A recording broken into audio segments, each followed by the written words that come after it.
أعوذ بالله من الشيطان الرجيم بسم الله الرحمن الرحيم وتلك الأمثال نضربها للناس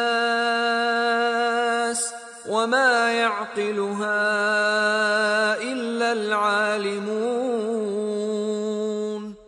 Salam alaikum wa rahmatullahi wa barakatuh. J'espère que vous allez bien. Je suis très contente de vous retrouver dans cette deuxième vidéo de notre série Ramadan 2026 sur une approche psychologique des paraboles du Coran. La semaine dernière, lors de la première session de cette série, on a parlé de la réceptivité du cœur. On a compris que la guidance d'Allah subhanahu wa ta'ala, elle descendait sur tout le monde de la même manière comme la pluie, mais que nos cœurs, eux, ne la recevaient pas de la même manière, que certains cœurs allaient être comme des vallées profondes qui absorbent facilement, et d'autres comme des sols plus endurcis par ce qu'ils ont traversé et qui ont donc plus de mal à recevoir et à être réceptacle de ce message. Lors du premier épisode de la newsletter spéciale qui est associée à cette série, on a exploré les obstacles psychologiques à la réception, le déni, la protection, le trauma, les mécanismes de défense, et on a appris aussi comment identifier l'état de notre propre cœur à travers deux paraboles, celle de l'hypocrite et le feu et la pluie, de Surat al-Baqarah versets 17 et 19, et les différentes racines des arbres de la foi et du shirk de Surat Ibrahim, versets 24 à 26. Si vous n'avez pas encore lu la newsletter, toutes les infos pour se la procurer sont en description. Aujourd'hui, on va parler de ce qui se passe après avoir reçu. On a travaillé notre terre, elle est maintenant en capacité de recevoir ce message, mais qu'est-ce qui se passe une fois que la graine a été plantée? Une fois qu'on a réussi à l'introduire dans cette terre, qu'elle a été nourrie par l'eau, par la pluie, par cette rahmat d'Allah, comment on fait pour grandir spirituellement?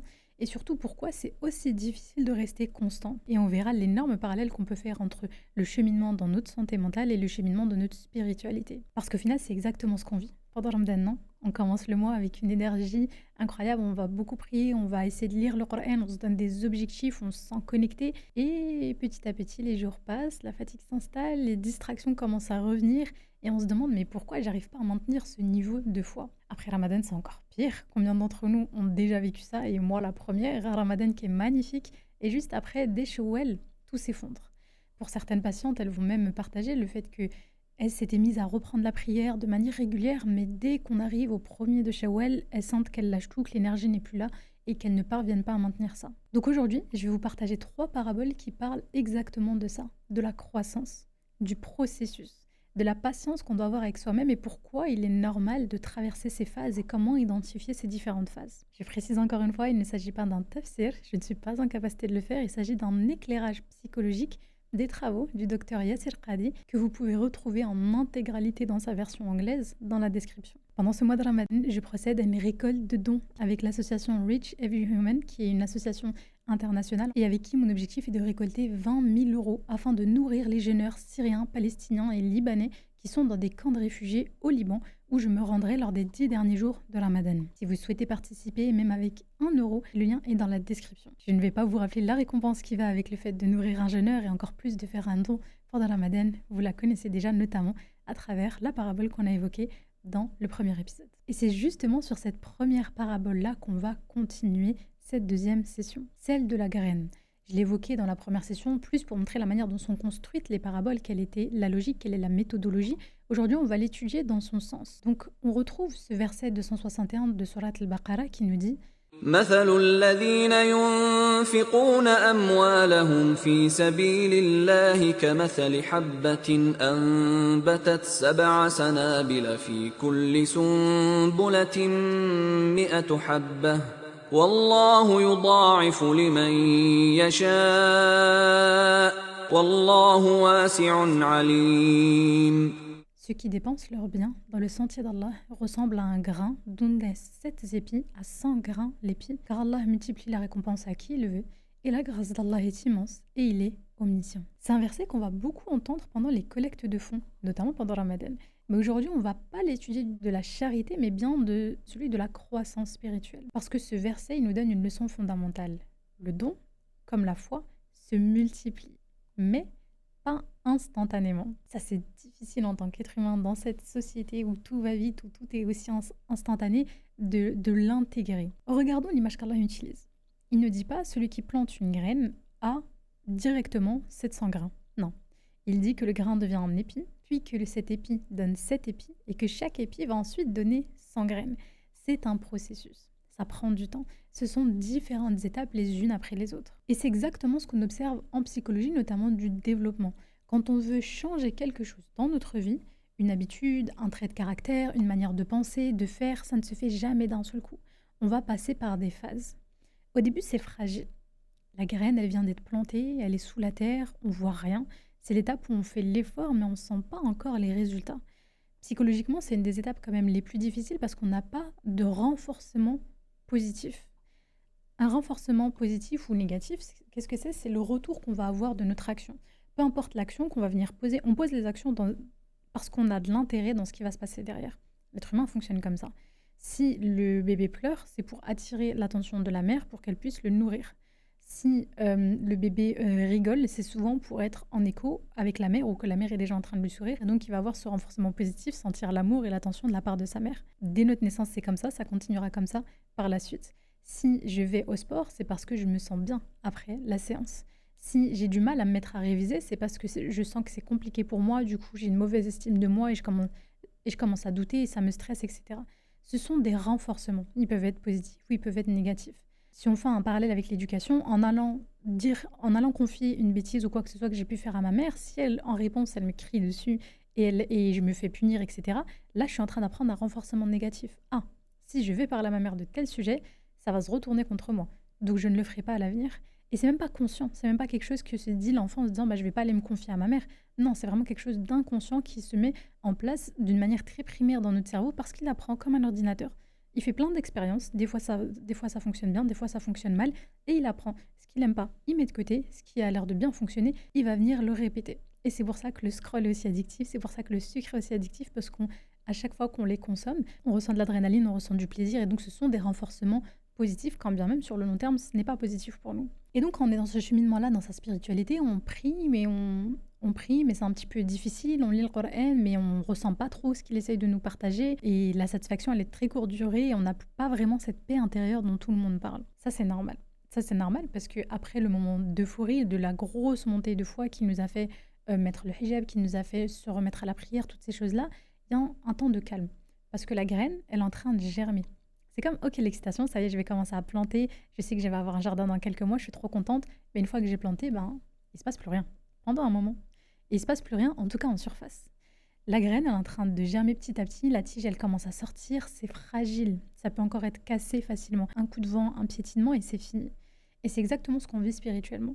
Au début de notre cheminement, on est vulnérable. Une remarque blessante, ça peut nous faire tout abandonner. Une période difficile, ça va nous faire tout remettre en question. Des mauvais conseils peuvent venir nous en dégoûter carrément. Mais si on persiste, si on continue à nourrir cette plante avec de l'eau, avec de la lumière, avec de la patience, avec de l'amour, elle grandit. Elle devient plus solide et elle finit par donner des fruits. Dr Yasser Qadhi nous dit d'ailleurs dans son explication que la notion du temps, elle apparaît d'une manière précise dans ce verset. Tu auras cette graine, mais pas tout de suite. Quand on plante quelque chose, on ne l'obtient pas tout de suite. Ça demande du temps. Donc Allah nous dit qu'on aura plus, mais qu'il faut être patient. En psychologie, on appelle ça le délai de gratification. C'est notre capacité à attendre, c'est notre capacité à ne pas tout vouloir immédiatement. Les expériences en psychologie du développement en lien avec le délai de gratification sont toujours hyper marrantes à regarder parce qu'en fait, on met un gâteau devant un enfant ou un bonbon ou quoi que ce soit et on lui dit voilà, si tu attends 15 minutes, tu en auras 2. Et en fonction des âges, en fonction des stades où ils en sont dans leur développement, certains enfants sont en capacité d'attendre parce qu'ils se disent qu'ils en auront 2 après et d'autres pas du tout. C'est une compétence psychologique qui est extrêmement importante pour savoir à quel point tu vas pouvoir patienter, à quel point tu vas pouvoir investir dans ton avenir, investir dans ton futur. Qu'est-ce que tu peux faire comme effort aujourd'hui pour avoir mieux après? Quelle patience tu peux mettre dans le fait d'avoir tout de suite ton gâteau pour pouvoir en avoir 2 après? Tout le monde n'en est pas capable. Ça s'entraîne, ça se renforce, mais tout le monde n'en est pas capable. Parce que notre ego, notre nefs, il veut des résultats tout de suite, il veut des résultats maintenant. Il veut sentir, il veut vivre, il veut expérimenter, il veut répondre à ce besoin, à ce désir tout de suite. Mais Allah nous dit, la foi, c'est pas comme ça que ça fonctionne. La foi, c'est comme une plante. Ça demande de la patience, ça demande de la constance et ça va demander de continuer et de répéter des gestes même quand on ne voit pas les fruits. Surtout d'ailleurs quand on ne voit pas les fruits. L'effort dans la croissance, c'est essentiel. Quand on plante quelque chose, on ne va pas le laisser là tout seul. Il y a des efforts qui doivent être faits pour qu'il puisse arriver à son terme. Et c'est pareil pour la sadaqa, c'est pareil pour la santé mentale, c'est pareil pour la relation à autrui. On fait des efforts pour mettre en place un nouveau fonctionnement. On fait des efforts pour planter une nouvelle graine. Mais c'est pas on plante la graine, après on s'en va. Et on revient dans 3 mois, on se dit c'est bizarre. C'est pas trop les fruits auxquels je m'attendais. Non, ça demande de l'entretien, il faut être présent, il faut être régulier. Et psychologiquement, ça on le sait bien, la croissance n'est jamais passive. On se dit je vais aller voir un psy et ça va résoudre toutes mes problématiques. Alors que non, on va devoir être actif dans cette thérapie, on va devoir être actif dans la manière dont on va travailler sur son psychisme. C'est ça qui va faire est-ce que oui ou non cette thérapie va fonctionner. Et c'est exactement pareil, on a planté une graine, elle va pas pousser toute seule. Il faut la protéger, il faut l'arroser, il faut enlever les mauvaises herbes autour. Spirituellement, c'est la même chose. C'est pas parce qu'on a fait un bon ramadan, c'est pas parce qu'on a mis en place des choses, un don régulier par exemple à des associations ou qu'on a mis le hijab que notre foi elle va rester haute toute seule après. Il faut l'entretenir, il faut arroser cette plante. Avec quoi? Avec la salat, avec le dhikr, avec la lecture du Coran, avec les bonnes fréquentations, avec le fait de s'éloigner des environnements qui sont malsains pour nous. Et en même temps, il faut enlever les mauvaises herbes, les distractions excessives, les relations qui ne nous font pas du bien, les contenus qui vont venir endurcir notre cœur. D'ailleurs, ça me fait penser à cette image que j'utilise souvent en thérapie ou en conférence pour illustrer le phénomène. Si vous voyez dans les quartiers ou dans votre ville, souvent il y a des parterres d'herbes. Et les gens, ils ont la flemme de faire le tour et donc ils vont toujours couper pour aller beaucoup plus vite à leur destination. À force que tout le monde passe par là tous les jours, petit à petit, il y a un espèce de chemin de terre qui se crée, ça devient le nouveau chemin. Plus personne ne fait le tour, mais tout le monde coupe à cet endroit-là. Et c'est exactement la même chose pour créer un nouveau chemin, pour créer de nouvelles connexions neuronales, on doit les renforcer. Si on n'entretient pas en répétant l'action, l'herbe, elle va repousser. Elle va repousser au bout de 3 semaines, au bout de 3 mois, au bout de 3 ans, mais l'herbe, elle va repousser parce qu'on ne passe plus par cet endroit-là. Donc on doit répéter pour nourrir les nouvelles connexions neuronales qu'on veut créer dans notre cerveau. Et ça demande des efforts conscients. Et ça demande un effort au début, en tout cas jusqu'au moment où ça devient automatisé. Donc cette première parabole, elle nous apprend que la foi est un processus de croissance qui demande du temps, qui demande de l'effort, qui demande de la patience. Mais cette première parabole, elle se concentre sur un seul individu. On va maintenant passer à une seconde parabole qui va nous montrer ce processus, mais en mouvement. Non pas au micro individuel, mais en macro sur un groupe d'individus, une famille, une communauté. Cette parabole-là, on la retrouve dans Surat Al-Fath, verset 29. Muhammadur Rasulullah والذين معه أشداء على الكفار رحماء بينهم. Mohammed sallallahu alayhi wa sallam est le messager de Dieu. Et ceux qui sont avec lui sont durs envers les mécréants et miséricordieux entre eux. Et le verset termine en nous disant وَمَثَلُهُمْ فِي الْإِنْجِيلِ كَزَرْعٍ أَخْرَجَ شَطْأَهُ فَآزَرَهُ فَاسْتَغْلَظَ فَاسْتَوَى عَلَى سُوقِهِ يُعْجِبُ الزُّرَّاعَ. L'image que l'on donne d'eux dans l'évangile est celle d'une semence qui sort sa pousse, se raffermit, s'épaissit et ensuite se dresse sur sa tige à l'émerveillement des semeurs. C'est la seule parabole dans tout le Coran qu'Allah donne spécifiquement sur les compagnons du prophète. Et c'est magnifique, parce qu'Allah ne décrit pas leur état final. Il ne dit pas ils sont promis au paradis. Il ne dit pas que c'était tout de suite des arbres forts à côté du prophète et qu'ils l'ont vraiment soutenu et qu'ils ont toujours été présents. Non, il parle d'eux dans leur processus de croissance. Et si on se concentre sur les étapes de cette croissance-là, comment est-ce qu'il l'a décrit? Quels mots il a posé dessus? Il commence par les décrire comme étant une semence qui sort sa pousse. Comme on l'a évoqué tout à l'heure, c'est tout début. C'est une petite graine qui vient de sortir de terre. C'est minuscule, c'est fragile, on peut à peine la voir. Et au début de l'islam, les musulmans étaient exactement comme ça.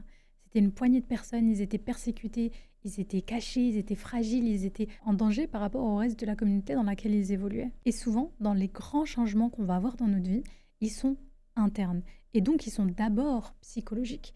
Le changement va être naissant petit à petit. Au début, c'est imperceptible. Ça va commencer par des doutes. On va se questionner. Est-ce que je fais vraiment de la bonne façon? Est-ce que c'est vraiment ce que je veux, cette vie, dans ce rythme-là, avec ces personnes-là? Ça va commencer par un petit désalignement qui va se marquer petit à petit et être de plus en plus flagrant. Parfois, même nous-mêmes, on ne se rend pas compte qu'il y a quelque chose qui a vraiment commencé. On ne se rend pas compte qu'on commence petit à petit à s'éloigner de telle personne, de telle situation ou de telle valeur. Puis ensuite, il nous dit que cette plante, elle se raffermit. Donc que cette petite tige qui vient d'apparaître, elle se raffermit, elle commence à tenir debout. C'est plus juste une jeune pousse, c'est une tige, elle est un peu plus solide.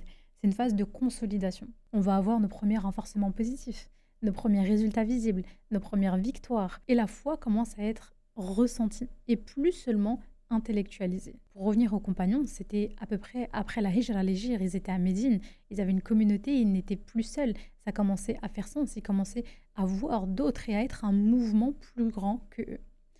Ensuite, Allah nous dit que cette tige, elle s'épaissit. Donc, elle devient plus épaisse, elle devient plus robuste, elle commence à pouvoir résister au vent. Et là, on se retrouve dans la résilience. La foi, elle est testée, parce que si elle résiste au vent, c'est qu'il y a du vent qui vient pour la déstabiliser. Donc, elle commence à traverser des épreuves et elle en sort plus forte. On pourrait situer cette étape pour les compagnons après la bataille de Badr, après la bataille de Uhud, après les difficultés, parfois les victoires, mais parfois aussi les échecs dont ils ont dû tirer des apprentissages. Et enfin, il nous dit qu'elle se dresse sur sa tige. La plante, elle est maintenant debout, elle est ferme, elle est majestueuse, on peut plus facilement la déraciner. Et ça, c'est une phase de stabilité mature. La foi, c'est devenu une seconde nature. Elle ne dépend plus des émotions du moment, elle ne dépend plus de comment je me sens, elle est ancrée, elle est solide. Et pour les compagnons, c'était après la conquête de Mecca, lorsqu'ils sont revenus et que l'islam était devenu beaucoup, beaucoup plus fort. Tout ça peut bien évidemment être fait avec un parallèle sur n'importe quel changement psychologique qu'on essaye de mettre en place. Par exemple, apprendre à mettre ses barrières, apprendre à mettre des limites dans les relations. Au début, c'est compliqué, on n'ose pas, on ne se rend même pas compte qu'on a besoin de ces barrières. Mais il y a un petit quelque chose qui nous dérange. Puis, au fur et à mesure, on va les mettre en place. Parfois, elles seront respectées, parfois non. On va essuyer des échecs. Des fois, on se rendra compte qu'on n'a pas du tout réussi à les mettre. Et petit à petit, elles vont grandir, elles vont durcir, elles vont se raffermir. Et on va sortir que nos barrières, nos limites sont cette fois bien en place. Mais comment se termine le verset ? Allah, il termine sur quelque chose de très touchant. Il dit à l'émerveillement des semeurs. Ceux qui ont planté, les premiers musulmans autour du prophète Mohammed sallallahu alayhi wa sallam, sont émerveillés par ce qui est devenu cette petite graine qui a été plantée des années avant. Et ce moment de réalisation, se rendre compte du cheminement, psychologiquement, on en a besoin. C'est un moment très puissant et nécessaire dans le processus de croissance. Le moment où on fait une pause, on se stoppe et on regarde en arrière. Et là, on réalise le chemin parcouru. Est-ce que vous vous rendez compte d'où vous en êtes aujourd'hui par rapport à la personne que vous étiez il y a 5 ans, par rapport à la personne que vous étiez il y a 10 ans? Parfois, on ne se rend même pas compte qu'on grandit, parce qu'on s'habitue à tout, parce que ça devient notre normalité, parce que c'était progressif, centimètre par centimètre. Mais quand on regarde en arrière, on est émerveillé. Je vais faire un parallèle avec la montagne. Avec la montagne, lorsqu'on est allé au camp de base de l'Everest, donc en avril 2025, quand on voit l'Everest, on se dit mais c'est impossible d'aller jusqu'en haut. Et pas après pas, après pas, après pas, on monte. À un moment, quand c'est vraiment difficile, quand on n'en peut plus, quand on se dit qu'on va pas réussir à finir l'étape à laquelle on est, on se retourne et on se rend compte à quel point le gîte qu'on a quitté ce matin est devenu minuscule là-bas au bout, tellement on avançait haut. Mais sur le coup, pas après pas, on s'en rend pas compte. On a besoin de prendre ce recul, on a besoin de prendre sa hauteur. Et ce changement qui est presque imperceptible au quotidien, cette transformation qui est progressive, elle devient spectaculaire quand on prend du recul et qu'on admire le résultat final. Alors comment on va pouvoir appliquer cette parabole à notre propre croissance spirituelle? La première chose à faire, c'est d'accepter notre fragilité au début. Si vous êtes dans un cheminement de recommencer la prière régulièrement, ou si vous êtes dans un cheminement de porter le hijab, d'apprendre le Coran, de corriger un défaut de caractère, quel qu'il soit, de contrer vos angoisses, vos waswas, vos pensées intrusives, quoi que ce soit, c'est normal que ça soit difficile au début. Vous êtes une petite graine qui vient juste de sortir de terre. Vous êtes complètement vulnérable. Vous avez besoin de protection, vous avez besoin de temps, vous avez besoin d'un environnement bienveillant qui va comprendre où est-ce que vous essayez d'aller. Puis ensuite, il faut chercher à se raffermir progressivement. On ne reste pas isolé. On s'entoure des personnes qui vont venir nous soutenir, nous renforcer. On va lire, on va écouter, on va apprendre, on va pratiquer. Et petit à petit, cette tige, elle va se renforcer grâce à cet environnement sain qu'on va lui donner. Ensuite, il va être nécessaire d'accepter les épreuves comme étant un processus normal qui nous permettra d'épaissir cette tige-là. Quand le vent souffle, votre plante, elle ne mourra pas, mais elle deviendra plus résistante. Et les épreuves spirituelles, les doutes, les rechutes, les moments de sécheresse, pour reprendre l'image de la terre qu'on a vue dans les premières paraboles de l'épisode 1, ne sont pas un échec. C'est un processus de résilience, un processus d'épaississement qui est nécessaire pour la création et le renforcement de votre résilience, de votre capacité à rebondir après les épreuves. On doit traverser des épreuves pour être en capacité de résister aux prochaines. Et enfin, vous rappelez que le but, c'est de viser la stabilité et non pas la perfection. À aucun moment, Dieu vous a demandé d'être parfait. Votre but à vous, c'est d'être stable, debout sur votre tige, et même quand il y a du vent. Et ça prend du temps. Donc cette parabole, elle nous montre que la croissance, elle se fait étape par étape et que chaque étape est nécessaire. J'interromps votre vidéo quelques minutes pour remercier le sponsor de cette série de vidéos Ramadan, Fruitopie. Fruitopie, c'est aujourd'hui le numéro 1 en France dans la plantation d'arbres fruitiers avec déjà plus de 56 000 arbres plantés à Madagascar. Planter un arbre avec Fruitopie, c'est offrir et s'offrir à soi-même une sadaqa jariya. Les fruits récoltés sont distribués aux familles nécessiteuses à Madagascar et chaque arbre planté continue donc de rapporter des récompenses des hasanats même après votre mort. Mais en plus de ça, chez Fruitopie, chaque plantation contribue aussi à créer de l'emploi. Aujourd'hui, ce sont plus de 200 personnes qui ont un métier et un salaire grâce à Fruitopie, ce qui leur permet de subvenir aux besoins de leur famille. Après votre plantation, vous allez recevoir une vidéo personnalisée sur WhatsApp sous 9 jours vous montrant votre arbre. Et pour ce mois béni de Ramadan, Fruitopie a ouvert la Palmeraie Héritage. C'est un lieu où ne seront plantés que des dattiers pendant ce mois sacré et qui fermera ses portes après Ramadan jusqu'au prochain. Le dattier, c'est un arbre qui est cité dans le Coran.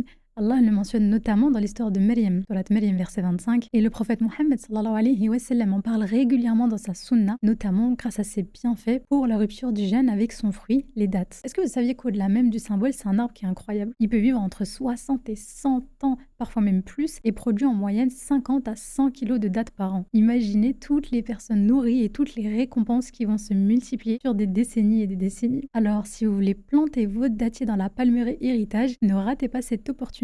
C'est jusqu'à la fin de ce Ramadan. Et toute l'année, vous pourrez continuer à planter d'autres arbres fruitiers sur Fruitopie pour laisser une trace durable. Alors, si vous voulez en savoir plus, vous l'offrir à vous-même ou en faire un cadeau de l'Aïd à vos proches, le lien est dans la description. Et je vous laisse avec la suite de cet épisode. Maintenant, il y a une question qu'on peut se poser. Qu'est-ce qui se passe après? Parce que cette plante, elle ne restera pas verte éternellement. On le sait bien, comme tout être humain, la végétation est soumise au cycle de la vie. Et c'est exactement ce que cette troisième parabole va venir nous montrer. Il y a des paraboles qui vont venir exprimer, qui vont venir illustrer l'après.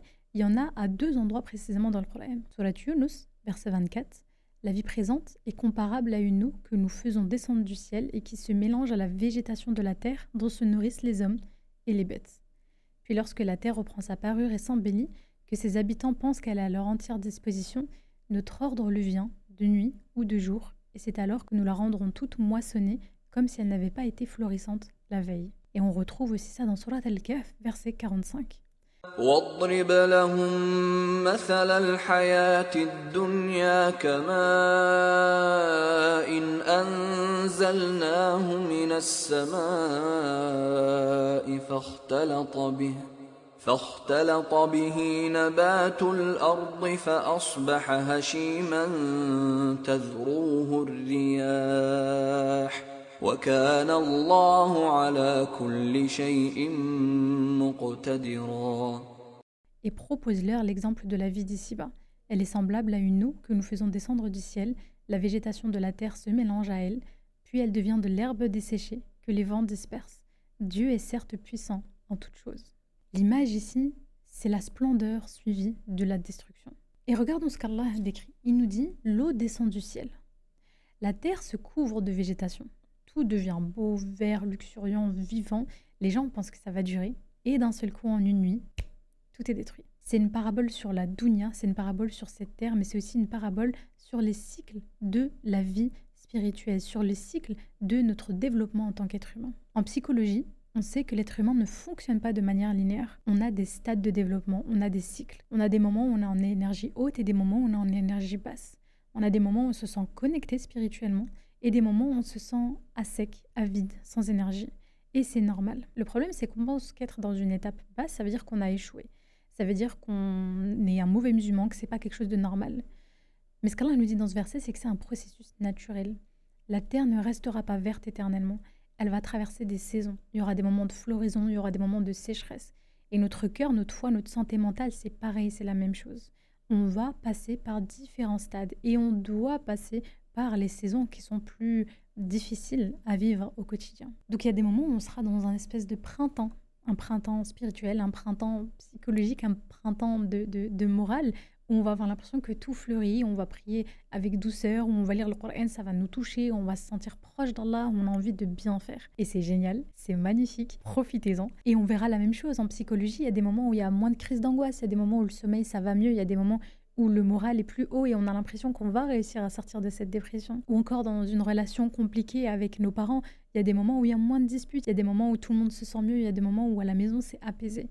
Et c'est magnifique. Profitez-en, mais on doit savoir que ça ne durera pas éternellement dans cette même intensité. Va arriver ensuite ce qu'on peut appeler la période de l'été. C'est chaud, c'est intense, on est très actif, on met plein de choses en place, on va multiplier les inscriptions dans les cours, on va multiplier, parfois même dans la santé mentale, on va prendre un psychologue et puis à côté, on va prendre tous les rendez-vous de santé en même temps, on se dit ça y est, je me reprends en main, etc. Mais c'est un petit peu beaucoup, cette démultiplication, on va commencer à se fatiguer. Notre corps, il arrive déjà plus à suivre. Notre mental, il arrive déjà plus à suivre. Et souvent, c'est ce qui va se passer, par exemple, spirituellement, dans une période comme Ramadan, ou pendant une Umrah, ou toute autre période aussi intense spirituellement. Et va arriver ensuite l'automne. L'automne spirituel, c'est quand les feuilles commencent à tomber, quand l'énergie, elle est en baisse, quand on prie encore, mais que c'est beaucoup plus mécanique. Quand on lit encore, mais on a du mal à trouver du temps et surtout, on a du mal à comprendre et être touché par ce qu'on lit. Psychologiquement, c'est quand on va continuer à mettre en place les exercices qu'on commence à se dire que la thérapie, ça sert à rien, qu'on ne sent pas d'évolution ou de changement d'une séance à l'autre.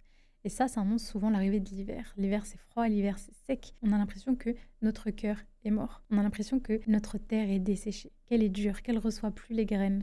On prie par habitude, mais on ne ressent rien. On se demande où elle est passée cette connexion qu'on avait. Et c'est là que la plupart des gens abandonnent. On commence à douter du sens, on commence à douter de notre capacité à accéder à nouveau à ce printemps spirituel, à ce printemps psychologique. Parce qu'on pense que l'hiver est un échec. Mais l'hiver, c'est juste une saison. L'hiver n'est pas un échec, en réalité, il est même nécessaire. En agriculture, pour rester dans l'image des plantes, on le sait, que certaines graines ont besoin de passer par le froid pour pouvoir germer ensuite correctement au printemps suivant. Mais l'arbre en hiver, il n'est pas mort, il est en repos.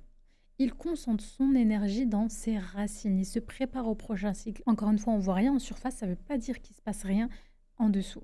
Et spirituellement, psychologiquement, c'est exactement pareil. On a besoin de ces moments de plateau en thérapie, d'ailleurs on ne pourra pas les éviter, qui vont ensuite amener à un déblocage, qui vont ensuite amener à la prise de conscience ou la réalisation de certaines choses.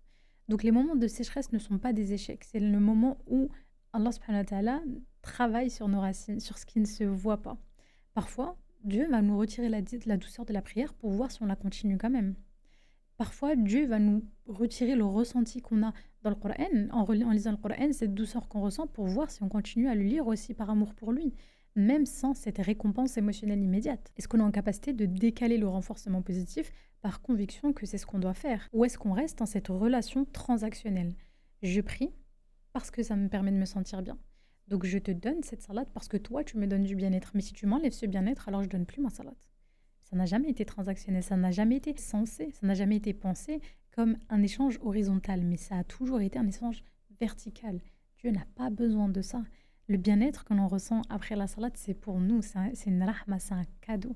Et prendre conscience de ça, prendre conscience que ce n'est pas un dû. Ce n'est pas parce que je vais mettre mon hijab que mon business va bien fonctionner. Ce n'est pas parce que je vais mettre mon hijab que je vais me marier et que mon mariage va bien fonctionner. Ce n'est pas parce que je vais aller faire des dons que mon business du jour au lendemain, il va bien fonctionner ou que professionnellement, je vais avoir de nouvelles opportunités qui vont apparaître. Ça peut arriver. Et tant mieux pour vous si c'est arrivé. Et c'est des cadeaux qu'Allah aime nous faire. Mais la maturité spirituelle, c'est de se rendre compte que ce n'est pas dû. À aucun moment, on est à un niveau égalitaire de transaction. Je te donne, donc tu me donnes. C'est pas comme ça que ça fonctionne. Et la maturité, c'est ça, c'est de continuer même quand on ne sent rien. C'est de continuer même quand, à l'instant T, on ne perçoit, et j'insiste sur le mot percevoir, on ne perçoit aucun retour sur ce qu'on est en train de faire. Le docteur Yasser Qadhi nous souligne d'ailleurs que ce verset nous met en garde contre l'illusion de permanence. En tant qu'être humain, fait de manière limitée, on pense que notre état actuel va durer constamment. Si on est en haut, on va toujours rester en haut, il n'y a pas de raison qu'on commence à paniquer. Si on est au plus bas, on va désespérer parce qu'on va commencer à penser qu'on va toujours être dans ces difficultés-là, qu'on va jamais s'en sortir. Et ça, c'est un nom en psychologie, ça s'appelle l'adaptation hédonique. On s'adapte à tout, l'être humain s'adapte à tout, au meilleur comme au pire. On va venir le prendre comme acquis et penser que c'est un état permanent. On va s'habituer à cette nouvelle maison qu'on a acquis, on va s'habituer à ce mariage qu'on a tant voulu, on va s'habituer à ce risque financier qu'on a tant demandé. Mais on va aussi s'habituer à la violence qu'on subit, on va s'habituer à la dépression qu'on traîne depuis des années, on va s'habituer à ce qui se passe à Gaza, à ce qui se passe au Soudan, à ce qui s'est passé au Liban, en Syrie, etc. L'être humain s'adapte à tout pour nous protéger. C'est un mécanisme de survie parce que sinon ce serait trop difficile pour lui de vivre dans cette intensité de ressenti émotionnel autant positif que négatif, autant agréable que désagréable, mais ça nous fausse la réalité de la vie. Parce que la vérité, c'est que tout est temporaire dans ce monde, y compris nos états émotionnels. Cette dépression, ces angoisses, ces TCA, ils sont intenses, mais ils ne vont pas durer toute votre vie. Cette Umrah, ce Ramadan, cette hausse de foi, c'est génial et c'est intense, mais ça ne va pas durer toute notre vie dans la même intensité. Et c'est normal. L'important, c'est surtout de ne pas tout perdre derrière. L'important, c'est de garder de bons réflexes et d'apprendre à partir de ce qu'on est en train de vivre. Autant positif que négatif. Donc une fois qu'on accepte et qu'on reconnaît la réalité des cycles de la vie, comment faire pour vivre avec? On n'a pas d'autre choix que d'accepter les saisons.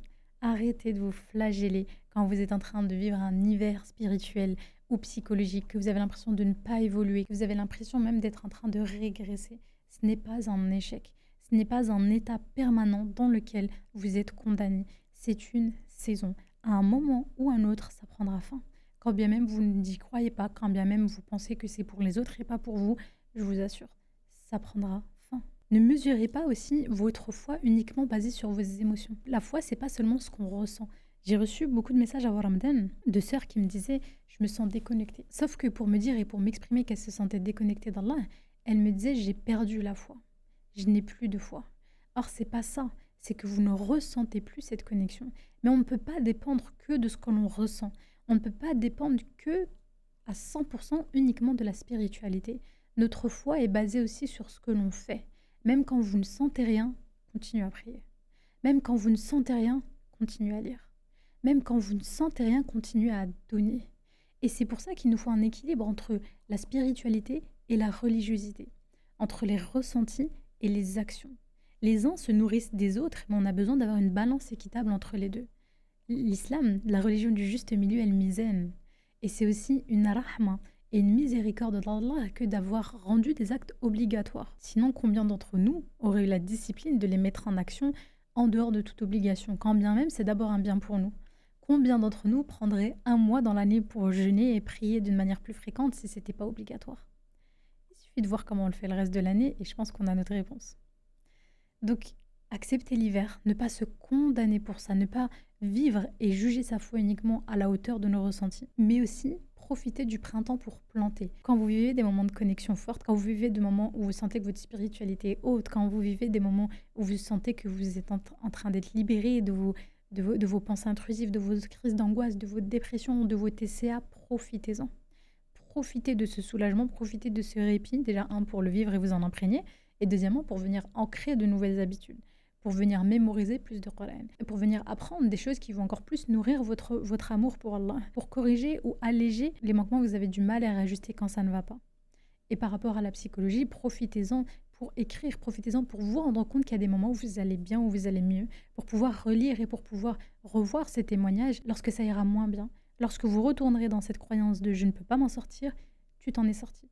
Tu t'en es déjà sorti une première fois, tu t'en es déjà sorti une deuxième fois, tu peux t'en sortir une troisième fois. Parce que ces graines-là que vous serez en train de planter pendant le printemps, elles vont venir vous porter et vous nourrir pendant l'hiver. Mettre en place des sunnahs quand tout va bien, quand on sent qu'on a une hausse de foi, que la prière nous est légère, que le jeûne nous est facile, mettez en place le plus de pratiques non obligatoires possibles.